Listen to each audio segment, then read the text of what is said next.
Apa yang paling abang inginkan dari anak? Saya ingin punya anak yang tidak seperti saya. Jadi walaupun beliau berbuat belum baik, kurang baik, tapi tetap menginginkan anaknya baik. Apalagi orang-orang yang beriman tahu persis bahwa anak soleh itu bisa jadi jalan kebahagiaan di dunia ini maupun di akhirat nanti. Jadi Bapak Ibu yang baik, penting sekali bagi kita untuk memahami bahwa hidup salah satu kunci kebahagiaan di dunia. Bahagia ada 3 tempat ya, di dunia, di alam barzah, dan di akhirat. Itu salah satu di antaranya anak soleh yang mendoakan. Nah, pertanyaannya bagaimana nih? Ada yang dititipi anak oleh Allah, ada yang tidak dititipi anak. Siti Aisyah, para istri Nabi, selain Siti Khadijah, tidak dititipi anak, ya. Ada yang tidak dititipi, ada yang dititipinya 1, padahal ingin banyak anak. Ada yang ingin anaknya sedikit, tapi tunji. Tahu tunji? Setahun hiji, terus punya anak lagi. Anak itu mutlak ciptaan Allah. Anak itu mutlak Allah yang menciptakan, bukan orang tua. Bukan. Allah yang menciptakan, Allah yang mendesain rupanya, bakatnya, karakternya, IQ-nya. Allah. Orang tua, tanpa bermaksud merendahkan orang tua ya, saya juga orang tua. Tidak bisa menciptakan anak, menggambar anak juga gagal total. Benar?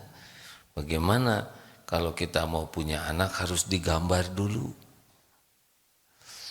Menciptakan satu helai rambut saja tidak mampu. Tidak mampu. Semuanya adalah Allah yang mendesain, Allah yang menciptakan, Allah yang menghidupkan, Allah yang menggenggam. Begitu. Jadi anak itu bukan ciptaan kita. Anak ciptaan Allah. Anak bukan milik kita. Anak itu milik Allah.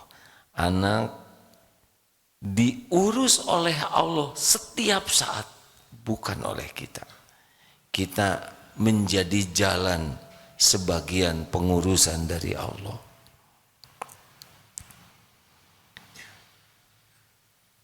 Kelihatan masih bengong, belum punya anak ya. Alhamdulillah Allah menakdirkan saya dititipi 11 anak. Jadi benar-benar menyaksikan betapa anak ini Allah yang mendesain. Anak ciptaan Allah, anak itu milik Allah. Anak itu sepenuhnya dalam kekuasaan Allah. Tidak ada sesaat pun anak lepas dari genggaman Allah. Tidak bisa. Allah yang mendetakkan jantung, mengalirkan darah, paru-parunya, oksigen, semuanya dalam pengurusan Allah. Kita sebagai orang tua sedikit ya mengurusnya. Anak itu amanah dari Allah. Anak adalah fitnah, ujian dari Allah bagi kita. Anak soleh hanya bisa soleh kalau Allah menyolehkan, bukan kita. Kita boro-boro menyolehkan anak, menyolehkan diri sendiri saja susah, benar? Jadi bagaimana nih kalau ingin punya anak yang soleh? Kita tidak bisa membulak-balik hati anak. Karena kita tidak tahu hatinya di mana, bagaimana membulak-baliknya. Benar? Yang kuasa membulak-balik hati anak adalah Allah. Yang kuasa membuat anak jadi soleh, jadi bertakwa adalah Allah Subhanahu wa Ta'ala. Ini penting. Karena selama ini kita jadi mudah jengkel, mudah marah, mudah kecewa, karena merasa kita yang bisa mengubah. Tidak. Jadi apa yang harus kita lakukan sebagai orang tua? Yang paling bisa lebih mudah mendapat pertolongan Allah adalah ahli takwa. Kalau kita ingin anak kita ditolong Allah jadi baik, jadilah orang tua bertakwa. Wa may yattaqillaha yaj'al lahu makhrajan. Ini yang sering dilupakan. Kita sering menuntut anak jadi baik tapi lupa terhadap diri sendiri. Harusnya tuntut diri berubah, bantu anak berubah. Bukan menuntut anak berubah, menuntut diri sendiri sebagai orang tua berubah, bantu anak berubah. Jelas tidak nih? Apa yang harus kita lakukan?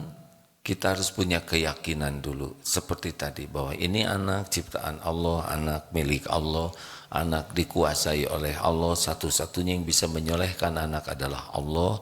Anak adalah amanah, anak adalah ujian dari Allah. Allah melihat kelakuan kita sebagai orang tua. Apakah orang tua yang amanah atau tidak? Mudah bagi Allah membulak-balik hati anak. Jadi apa yang harus kita lakukan? Yang pertama, kita nih harus sangat serius berusaha memperbaiki posisi kita, memperbaiki hubungan kita dengan Allah.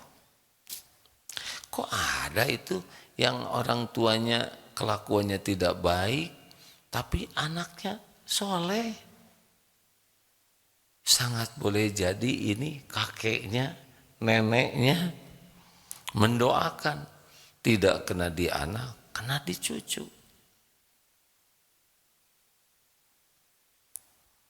Kan tidak cuma orang tua yang jadi jalan itu, ya kan? Ada kakek, ada nenek, ada siapa lagi? Orang tua kakek, ya kan? Apa namanya? Buyut. Ya, uyut, ada orang tua uyut. Nah, siapa tahu di sana ada yang luar biasa solehnya, dikabulkan oleh Allah, kenanya di cucu, kena dicicit. Apa yang harus kita lakukan? Sesudah kita yakin, harus yakin dulu kepada Allah bahwa yang seperti tadi yang bisa mengubah adalah Allah. Kemudian kita belajar lebih banyak. Karena tidak ada ahli takwa tanpa belajar, tidak ada. Orang bertakwa itu orang yang punya iman, alladzina yu'minuna bil ghaibi wa yuqimuna shalah wa mimma razaqnahum yunfikun. Di antaranya beriman, salatnya bagus, menjauhi apa yang Allah larang, melakukan apa yang Allah perintahkan. Itu orang takwa. Nah, silakan kita sebagai orang tua. Yang kedua, yang ketiga, sekuat tenaga kita jadi tauladan. Jadi contoh, ingin anak sholat, sholat dulu. Ingin anak tahajud, kita tahajud. Ingin anak baca Qur'annya baik, kita baca. Ingin anak dermawan, kita rajin sedekah. Ingin anak sopan, kita paling sopan. Mana sih yang harus sopan, Bu? Anak ke orang tua ke anak. Jawab hadirin. Dari mana anak tahu sopan? Kalau orang tua tidak sopan, anak melihat, merasakan, mendengar, semuanya direkam oleh anak. Masih ingat yang di TK ada pertandingan meniru? Kan ada yang meniru lucu-lucu. Ada yang juara marah. Ini marahnya tuh bagus sekali. TK ini diundang orang tuanya, Pak, Ibu, ini anak Ibu berbakat sekali, akting marahnya bagus. Bagaimana menurut Ibu, Bapak? Memang anak ini luar biasa, pandai sekali berakting. Ditanya ke anak, nah bagaimana bisa begini? Kan tiap hari saya lihat ibu bapak saya marah. Hati-hati ini hadirin. Allah melihat contoh apa yang kita lakukan. Dan anak itu melihatnya sedikit, hanya waktu jumpa saja. Tapi Allah melihat kita setiap saat. Innallaha la yakhfa alaihi syai'un fil ardi wala fis sama. Sesungguhnya bagi Allah tidak ada yang tersembunyi baik di bumi maupun di langit. Nyuruh anak jangan pacaran, lah bapaknya aja suka jajan sembarangan. Nyuruh anak jujur, bapaknya korupsi. Nyuruh anak sopan, bapaknya di kantor akhlaknya kurang baik. Allah melihat kelakuan ibu dan bapak setiap saat. Nah, jadi kalau ingin anak baik, kita harus berusaha jadi baik setiap saat. Jadi contoh yang baik.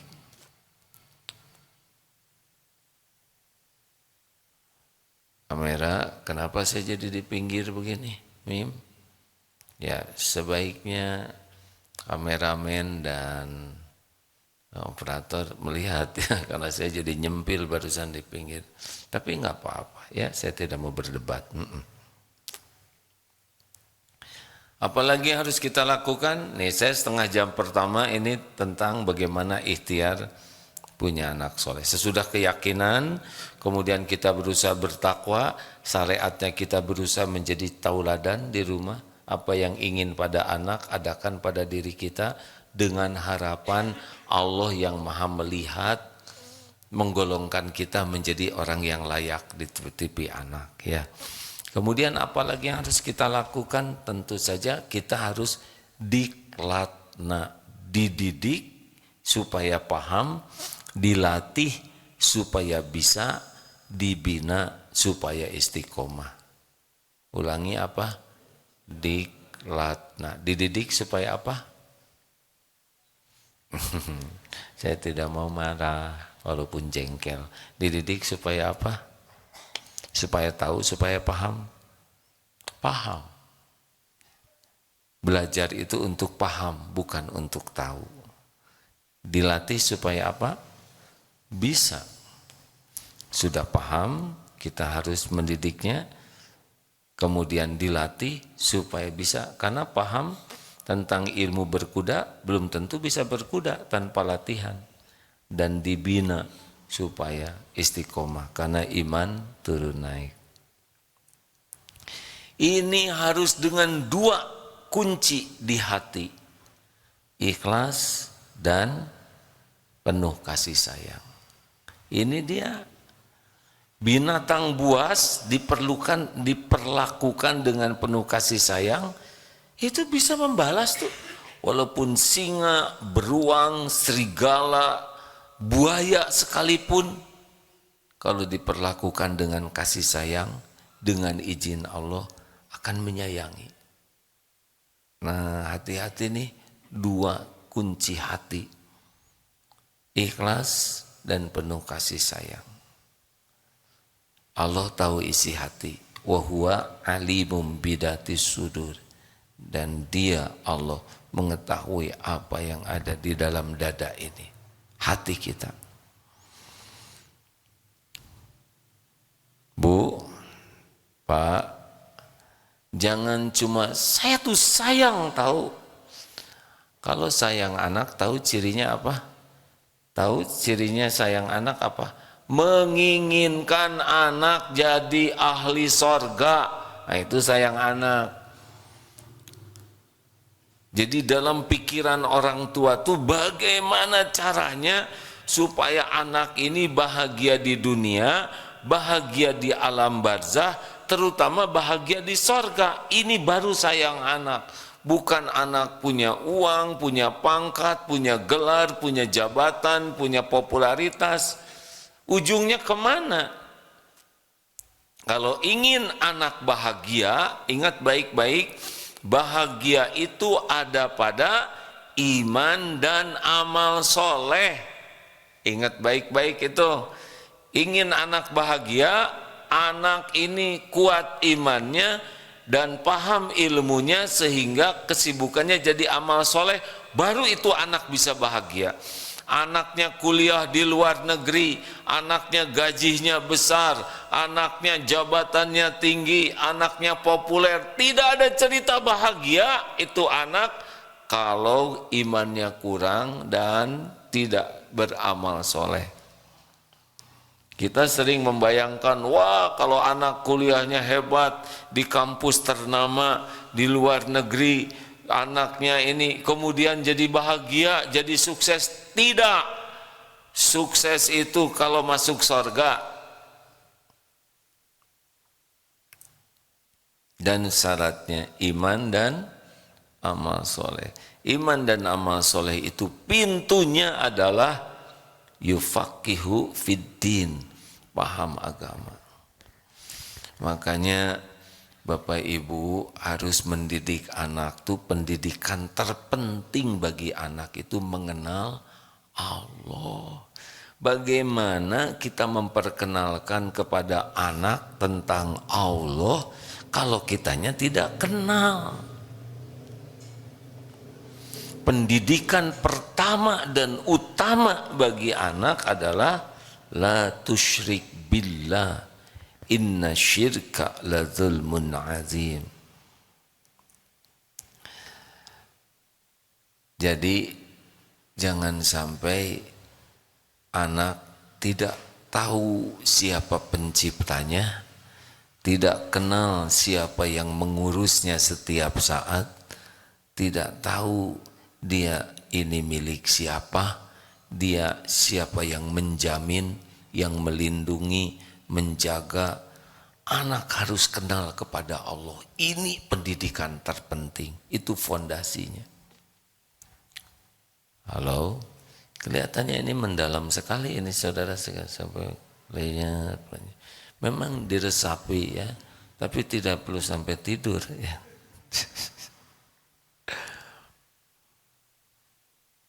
Pada mikir apa ini? Ini macam-macam mikirnya. Ini bapak yang kodong punya anak, boro-boro memperkenalkan Allah, saya juga nggak kenal. Anak-anak yang ini rata-rata anak-anak nih. Kakek juga kan anak-anak ya, anak orang tua. Tidak usah menilai orang tua kita. Orang tua saya emang tidak ngajarin. Toh, bukan itu. Itu bab yang harus kita ridho. Yang penting kita ke bawahnya ya. Jangan sampai pantesan saya kayak gini karena bapak saya, itu salah. Memang sudah garisnya. Kita lahir dari keluarga yang orang tuanya belum paham, belum mendidik. Sudah, itu tinggal terima takdir itu dan kita tetap berbuat baik ke orang tua.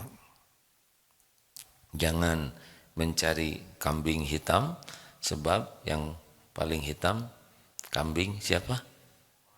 Dirimu. Ya. Lanjutkan ini.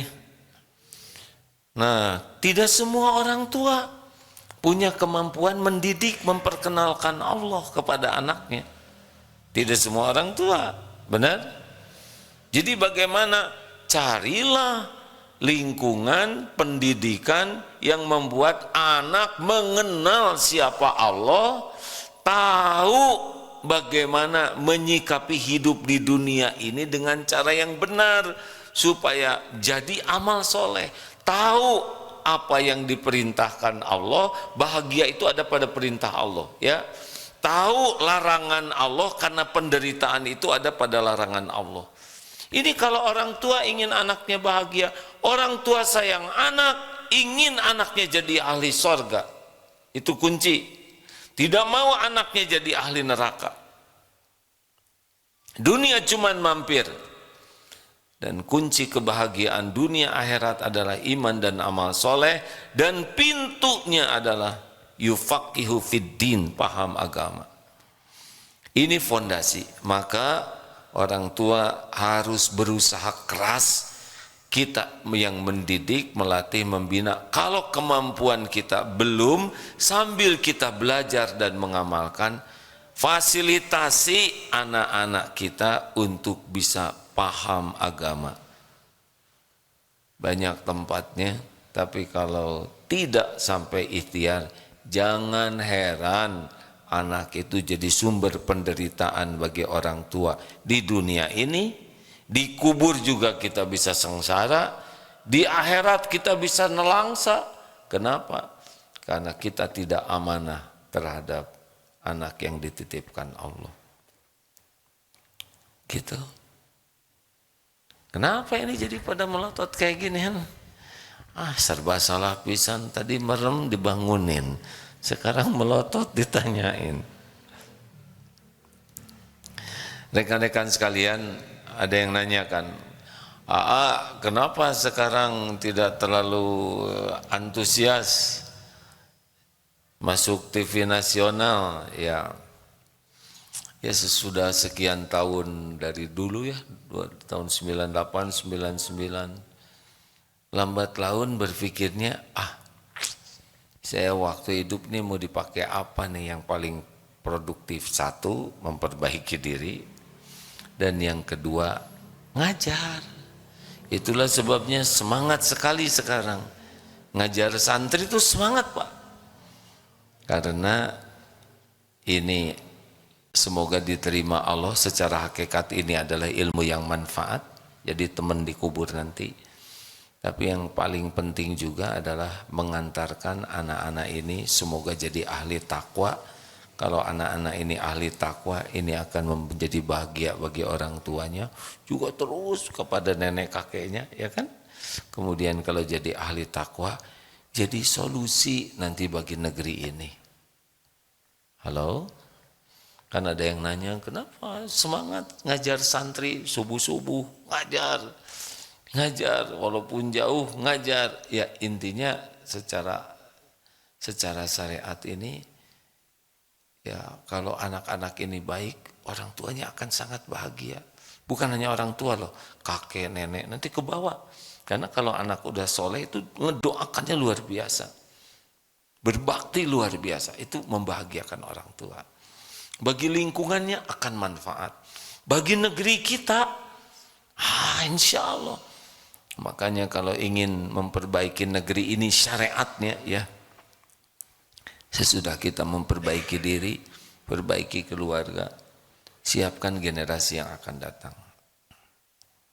Itu sih cita-citanya mah.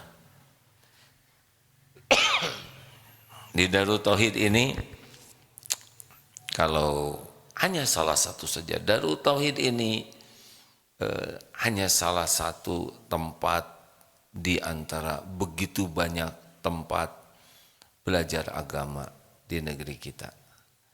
Darut Tauhid ini masih jauh dari sempurna, jauh.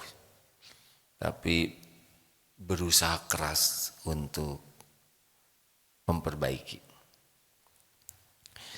Mungkin ada yang nanya nih, katanya, kok enggak pernah ceramah atau jarang ceramah tentang Darut Tauhid itu ada apa saja? Boleh saya sampaikan ini? Ini rada-rada kurang enak saya ceramah kalau menceritakan tentang pesantren sendiri, diri sendiri itu aslinya asa kurang nyaman. Tetapi karena ini adalah amanah Allah, jadi menyampaikan ini sebagai syukur kepada Allah. Itu ajalah ya. Jadi jangan dipuji figur. Wah, Darut Tauhid enggak ya. Darut Tauhid ini sudah tertulis di Lauh Mahfud sebelum saya diciptakan. AA dan kawan-kawan yang dijadikan jalan Darut Tauhid ini terwujud bukan inisiatornya, tapi semuanya sudah tertulis di Lauh Mahfud. Kami ini diuji oleh Allah menjadi bagian dari terwujudnya apa yang sudah ditulis Allah di Lauh Mahfuz. Ujian. Kalau ikhlas baru dapat pahala. Kalau ini ide saya, ini perjuangan saya, ini udahlah saya cabut nyawanya, udah. Namanya almari ya. Darut Tauhid asalnya dulu tahun berapa sih kita? Kalau sudah tua beginilah ya. Jadi pokoknya dulu pernah dimulai syariatnya ya. Usia tahun 90 bulan September mulai dibentuk yayasan, dari ngontrak kamar, kemudian ngontrak semua lingkungan ini 400 meter, kemudian dibangun masjid dari triplek itu tahun 90. 94 jadi masjid. Di bawahnya adalah minimarket ya, disebut SMM itu super minimarket, artinya warung ya, tapi demi keren begitulah ya. Lambat laun Darut Tauhid dulu serius ke tauhid itu ya, Allah karena guru saya mengajarkan tauhid. Intinya tauhid itu tidak menuhankan selain Allah, tidak menghambakan diri kepada harta, gelar, pangkat dan tetek bengek duniawi, tapi benar-benar jadi hamba Allah. Itu bahagia. Nah, tahun 88 sudah masjid jadi, mulai orang berdatangan, mulailah Darut Tauhid ini diuji dengan duniawi. Mulai dikenal orang tahun 98 tuh ya. 97, 98 mulai pelatihan, orang mulai datang. Saya dan 99 sudah sering di TV. Wah, dulu banyak tamu, bisa 2000 sehari itu Pak. Pesantrennya belum jelas. Sekolah belum, hanya orang datang ke sini karena mau ikut pengajian dan pengen tahu yang suka ada di TV kayak apa jirim yang aslinya ya. Mulailah Darut Tauhid ini luntur ketauhidannya. Ini harus saya akui ya, karena ketika dunia dibuka goyah. Darut Tauhid lama-lama jadi Darut Duit. Wah, udah mulai kurang baik suasananya. Yang tadinya zikirnya pada bagus, sudah karena uang mulai banyak, tamu banyak, bisnis banyak, di TV sering. Wah, itu sudahlah. Itulah saat terburuk dalam perjalanan Darut Tauhid, ketika sangat diuji dengan dibukanya duniawi, popularitas dan sebagainya. Mungkin adik-adik yang lahirnya telat, bukan telat ya, belakangan. Ini kakek-kakek, tahu kan kek? Nah ya, nenek tahu juga. Iya, saya juga fans katanya. Tapi potretnya dirobek, tapi sekarang diselotip lagi. Lalu, wah udahlah ujian duniawi. Itu saat terburuk. Kami akui, kami tidak siap dengan ujian seperti itu. Jeleklah, Darut Tauhid menjadi tidak nyaman. Walaupun terkenal, didatangi orang, tapi dari segi ketauhidan babak belur. Kita sudah beralih menjadi hamba dunia, hamba popularitas, hamba adalah jeleklah. Tidak ada ketenangan. Lalu episode selanjutnya babak belur ya, itu 2008.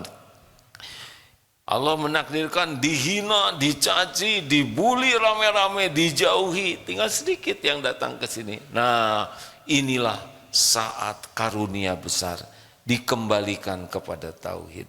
Sehingga tidak lagi bersandar ke jamaah, tidak bersandar ke sana sini. Mulailah ditata, mulailah membangun sekolah. Ustadz Mulyadi dulu yang ditugasi bagian merintis dari SMK, terus berkembang 2012 ya, 13 mulai punya sekolah. Padahal dulu Kiai Gontor itu Mbah Jarkasi selalu mengatakan, Yai Agim bangun sekolah. Tiap ketemu beliau tuh bangun sekolah. Beliau selalu menganjurkan dan saya sangat menghormati beliau. Mulailah membangun atas saran Kiai Gontor ini membangun sekolah. Dan saat ini dititipi mulai dari penitipan bayi sampai penitipan masa nenek-nenek kakek penitipan sendal. Jadi di sini mulai dari penitipan bayi sampai yang masa keemasan beragam. Kalau dengar laporan ujiannya setahun itu bisa sampai 20.000 berbagai program yang masuk ke sini, pelatihan dan sebagainya. Nah, mungkin teman-teman ada yang perlu tahu ada apa saja di Darut Tauhid ini sekolah ini ya. Ada penitipan bayi itu bagi yang di sini ya. Ada TK, ada kan? Ada TK. Jadi yang mau menitipkan putra putrinya belajar ya ujiannya kepala sekolahnya ini mendapatkan penghargaan secara nasional ini ujian ya. Katanya titik-titik lah ya bahwa kemudian SD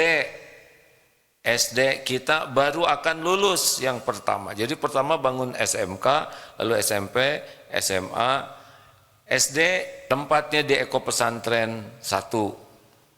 Alhamdulillah sudah meluluskan sekarang. Ada SMP putra putri. SMP putri di sini di Geger Kalong ada namanya Geger Kalong 11, satu kompleks hampir 1 hektar.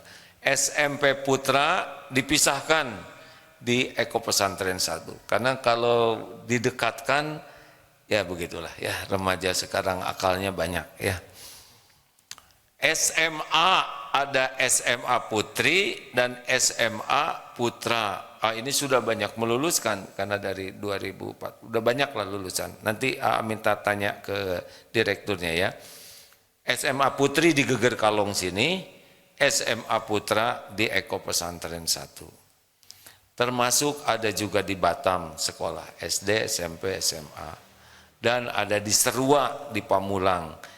Khusus untuk sekolah di Serua ini tidak membayar ya, jadi full free, bebas dari biaya sekolah, bebas gratis, biaya makan gratis, biaya jajan bayar sendiri ya. Nah, di sana ada di namanya SMP SMA Azkia. Jadi ada yang tidak membayar sama sekali. Lalu ada juga SMK dan yang sudah dibangun dan insya Allah mau wisuda tahun ini adalah STAI, Sekolah Tinggi Agama Islam Darut Tauhid. Nah rekan-rekan sekalian, bagi yang ingin menyekolahkan putra putrinya ada informasinya nih. Karena ada juga yang inden baru kelas 5 sudah pesen nanti karena sempat rebutan masuk ke sini. Dulu dikumpulkan dulu baru diseleksi. Kasihan, susah ya. Jadi ada yang banyak kecewa. Sekarang siapa yang daftar duluan langsung dites, ditanyakan komitmennya, nanti baru. Jadi kalau sudah terpenuhi tutup begitu. Jadi tidak sampai dikumpulkan banyak baru dites, tidak. Kecuali untuk guru-guru ya. Kemarin ada rekrutmen guru baru 140-an karena dari sekian banyak terus dipres, dilatih 7 pekan di sini, kemudian nanti sepertiganya diterima setiap tahun begitulah ya kurang lebih. Nah ini nih bagi yang ingin mendapatkan informasi lebih banyak tentang Darut Tauhid. Maaf ini ada Ibu Wiwi sebagai Direktur Pendidikan. Jadi di Darut itu ada 3 yayasan. Satu yayasan Darut Tauhid yang mengelola tanah wakaf semua di berbagai termasuk dalam dan luar negeri ya, penanggung jawabnya namanya Yayasan Darut Tauhid. Punya anak namanya Yayasan Darut Tauhid Peduli. Ini bagian ambil zakat. Lalu ada DTR, Yayasan Darut Tauhid Rahmatan Lil Alamin. Inilah yang mengelola semua sekolah. Bu Wiwi, Assalamualaikum Bu. Waalaikumsalam warahmatullahi wabarakatuh. Ya, kedengaran kah? Bisa, Mim? Lagi dicoba. Maaf ya Bu, sebentar. Direkturnya ibu-ibu. Ketua yayasannya bapak-bapak, namanya Pak Gatot ya. Jadi memang di Darut Tauhid ini tidak semuanya langsung. Nah tuh, Bu Wiwi Assalamualaikum, sepertinya ujiannya Silakan nih disapa aja. disapa saja. Silakan. Bukankah dari tadi saya nyapa? Tidak akan bertengkar, Mim. Masih. Bagaimana ini ada yang bisa disampaikan untuk para jamaah yang ingin mendapatkan info lebih lanjut?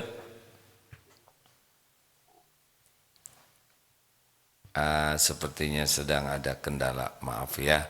Di mana kendalanya ya, Mim? Maaf ya Bu Wiwi, persiapannya udah 2 hari yang lalu ini. Halo? Ya, saya mohon maaf para pemirsa yang budiman. Mungkin tulisan-tulisan hotline-nya 022. Ini nomor ganteng nih. Coba hafalkan 022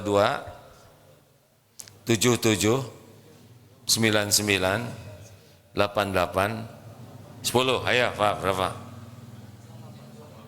Kalau Bapak lulus, Bapak bisa ikut lagi pendidikan TK di tempat kami. 08 22 77 99 88 10. Ulangi 08 22 77 99 88 10. Lulus Pak. Abah mau ikut lagi sekolah sini? Mau? Silakan. Ini nggak bisa ya masuk suaranya ya? Bisa. Ya, ini kapan mulai pendidikannya nih, mulai masuk sekolah? Masih ada kuotanya kah? Ya, saya nanya sendiri, jawab sendiri ya. Bagaimana Pak Hamim? Silakan Bu Wiwi masuk. Bicara, Bu? Bu, silakan.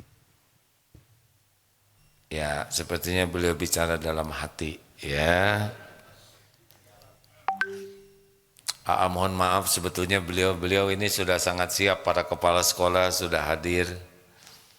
Jadi seperti besok tuh ya, kalau biasanya ada open house dulu, siapapun boleh melihat fasilitasnya, bertanya, menyaksikan apa adanya, karena sekolah di sini tidak boleh dipaksa Pak. Kalau boarding school namanya, tinggal di sini. Jadi tinggal di sini, kemudian tidak boleh dipaksa, karena kalau dipaksa dia akan nanti akal-akalan. Misalkan di sini tidak boleh nyontek, dia bakal nyontek tuh supaya dikeluarin.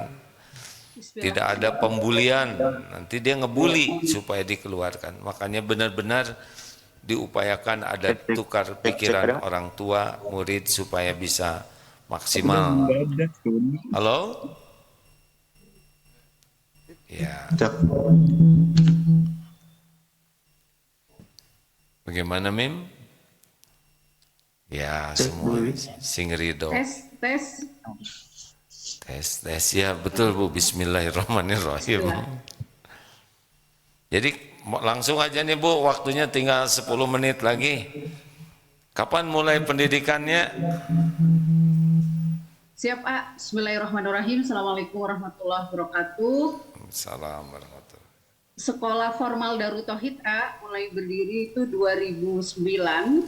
Yang pertama itu SMK ya, SMK Darut Tauhid, kemudian SMP Putra Putri, SMA, dan berarti tahun ini umurnya sudah 14 tahun 14 tahun ya? Oh. 14 tahun. Sehingga yang tadi sampaikan bahwa memiliki anak soleh, solehah ini harapan setiap orang tua, dan salah satu pilar dakwah Darut Tauhid adalah di bagian pendidikan, wabil khusus di pendidikan formal, kami sebagai pengelola sekolah juga memiliki cita-cita bagaimana melahirkan ya generasi yang tadi sampaikan kuat tauhidnya begitu, kemudian memiliki karakter baik dan kuat sehingga memberikan kontribusi terbaik ya khususnya untuk diri sendiri dan lingkungan terdekatnya. Masih memungkinkan daftar di Darut Tauhid tidak sekarang? Iya, kami alhamdulillah masih memberikan kesempatan kepada ayah bunda yang masih mencari referensi sekolah, sekolah Darut Tauhid Indonesia mulai dari TK, SD, SMP, SMA, dan SMK masih membuka pendaftaran serta didik baru untuk tahun ajaran depan 2024-2025. Boleh dikunjungi website kami di www.ppdb.daruttauhid.sch.id atau boleh menghubungi di nomor 082 277 998 810. Baik, baik, terima kasih Bu Wiwi ya, alhamdulillah. Agak jarang memang kita menampilkan perempuan di sini, jadi rada jarang ya. Terima kasih Bu Wiwi dengan timnya. Silakan bagi orang tua sebaiknya jangan tergesa-gesa, lihat dulu keadaan Darut Tauhid, bagaimana, bagus tuh tanya ke yang sudah disekolahkan di sini, dan yang paling penting istiqoroh. Ya Allah, apakah ini salah satu tempat yang bisa mengantarkan anak jadi baik? Di sini pendidikan utamanya karakter baku. Tahu baku Pak? Baik dan kuat. Karena ada balem. Apa balem? Baik dan lemot, lemah. Dia baik tapi lemah dalam tekad, lemah dalam fight dalam hidup ini. Ada juga namanya karakter jelem. Tahu jelem? Jelek dan lemah. Ini mau nyontek, telat, lupa ketinggalan. Mau maling ayam, ngejarnya pelan. Jadi bukan ayam yang ketangkep, dia yang ketangkep. Begitulah ya. Jelem ini apes surapes. Yang bahaya namanya jeku. Karakternya jelek tapi kuat. Inilah yang ngerusak negeri kita ini ya. Nah, diharapkan baku, baik dan kuat. Baiknya 3 saat fondasinya ya. 1, ikhlas. Ikhlas ini artinya tauhid. Mudah-mudahan dengan dididik ikhlas, tauhidnya mantap, sekecil apapun kebaikan besar nilainya di sisi Allah.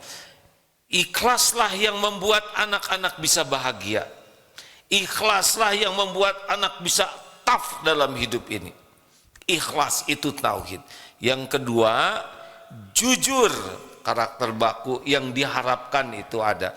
Kalau jujur itu adalah bersih dari munafik. Karena dari jujur melahirkan kebaikan. Dari kebaikan yahdi ilal jannah. Tidak ada kebaikan-kebaikan yang bisa dilakukan oleh orang yang tidak jujur. Ingat baik-baik. Jadi kalau ingin negeri kita jadi baik, kuncinya jujur. Nah, dilatihlah di sini jujur. Mudah-mudahan ini warung-warung kejujuran nanti makin banyak, yaitu yang tidak ada penjaganya. Ambil sendiri, bayar sendiri. Yang ketiga adalah tawadu, rendah hati. Kenapa? Karena orang itu bisa mulia itu kalau rendah hati. Orang rendah hati itu seperti bawa gelas kosong yang selalu senang diisi terus. Kalau orang sudah sombong, ya sudah. Fir'aun, Abu Jahal, Namrud, semuanya hancur karena kesombongan. Ini ceritanya 3 fondasi dasarnya ya. Ketauhidan, kemudian kejujuran dan ketawaduan. Kalau karakter kuat yang dibangunnya adalah yang pertama berani. Nah, berani itu bukan gelut, tapi selalu berani mengambil keputusan. Karena tiap waktu ngambil keputusan. Nonton ini tidak, nonton tidak, tahajud jangan, sedekah jangan, maafkan balas. Nah, pemberani itu adalah orang yang mengambil keputusannya apa yang Allah sukai. 2, disiplin. Dan yang ketiga, tangguh. Jadi diharapkan anak-anak kita tuh dilatih disiplin. Makanya agak banyak nuansa-nuansa kedisiplinan. Mulai dari TSP, tahan dari buang sampah sembarangan, simpan sampah pada tempatnya, pungut sampah adalah sedekah. BR3T apa? Bersih, rapi, tertib, teratur, terpelihara. 3 saya aman bagimu, saya menyenangkan bagimu, saya bermanfaat bagimu. Bebas komiba, berantakan, rapikan, basah keringkan, kotor bersihkan, miring luruskan, bahaya amankan.